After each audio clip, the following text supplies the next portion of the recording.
বিকল ট্রান্সফরমারের কারণে গত 2 বছর থেকে বিদ্যুৎ পরিষেবা থেকে বঞ্চিত সৈয়দপুর প্রথম খণ্ডের জনগণ। মঙ্গলবার শিলচর শহরের পার্শ্ববর্তী অঞ্চল সৈয়দপুর প্রথম খণ্ডের স্থানীয়রা শিলচর মেহেরপুরে অবস্থিত বিদ্যুৎ বিভাগের কার্যালয়ে উপস্থিত হয়ে বিভাগীয় আধিকারিকের সাথে দেখা করে তাদের বিদ্যুৎ পরিষেবা সঠিক সহ নতুন ট্রান্সফরমার বসানোর দাবি রাখেন। সংবাদ মাধ্যমের সাথে কথা বলতে গিয়ে সৈয়দপুর প্রথম খণ্ডের স্থানীয় বাসিন্দারা জানান, গত 2 বছর ধরে কম ভোল্টেজ থাকার কারণে স্থানীয়দের দুর্ভোগ পোহাতে হয় এবং সঠিকভাবে বিদ্যুৎ পরিষেবা পাচ্ছেন না। এদিকে প্রচন্ড গরম, বিদ্যুৎ পরিষেবা সঠিকভাবে না থাকায় প্রচন্ড গরমের কারণে স্থানীয়দের জনজীবন নাজেহাল হয়ে আছে। সংবাদ মাধ্যমের মধ্য দিয়ে স্থানীয়রা প্রশাসন এবং বিদ্যুৎ বিভাগের আধিকারিকদের কাছে দাবি রাখেন অতি সত্বর সৈয়দপুর প্রথম খণ্ডে নতুন ট্রান্সফরমার বসানোর দাবি সহ বিদ্যুৎ পরিষেবা সঠিক করার জন্য। তাদের দাবিগুলো যদি না মানা হয় তাহলে আগামী দিনে সড়ক অবরোধ করে গণতান্ত্রিকভাবে প্রতিবাদ সাব্যস্ত করবেন বলে জানিয়েছেন। ব্যুরো রিপোর্ট, নিউজ অবিকল। সৈয়দপুর পার্ট 1 থেকে এসেছি।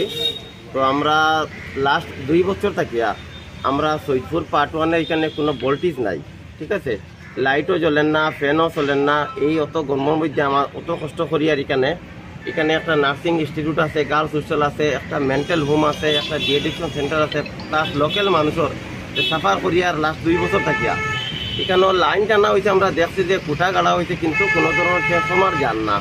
গতকালকে আমরা sub divisional office Meherpur SDO sir এখানে গিয়েছিলাম।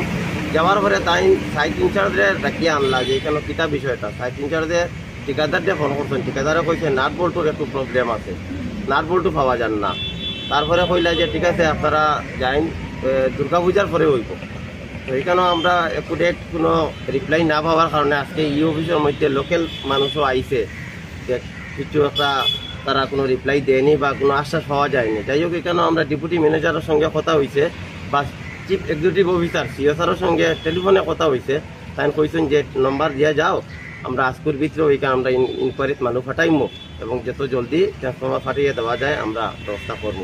মোটামুটি আমরা একটা আশ্বাস পাইছি আর আশা করা যায় এটা শর্ট টাইমের ভিতরে হইব। যদি আপনাদের এই কাজটা না হয় তাহলে আগামী দিনে কি করবা? যদি আমরা 1-2 দিন অপেক্ষা করি, যদি না হয় আবার এই অফিসে আইমো। এখানে না হইলে তারপরে আমরা ডিসি অফিসে যাইমো, আমরা রাস্তাতে যাই এখানে বইমো, রাস্তা ঘেরাও করবো। আমরা আরো গণতান্ত্রিকভাবে যেটুকু আন্দোলন করা লাগে আমরা করবো।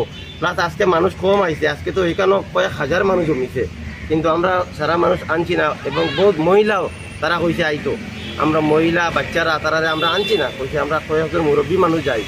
আমরা গিয়া যদি না হয় তে আমরা 1 সপ্তাহের ভিতরে আবার মহিলা এবং কয়েক হাজার মানুষ আইয়া এখানে আমরা রাস্তা ব্লক করব এবং আমরা ডিসি অফিসেও যাই।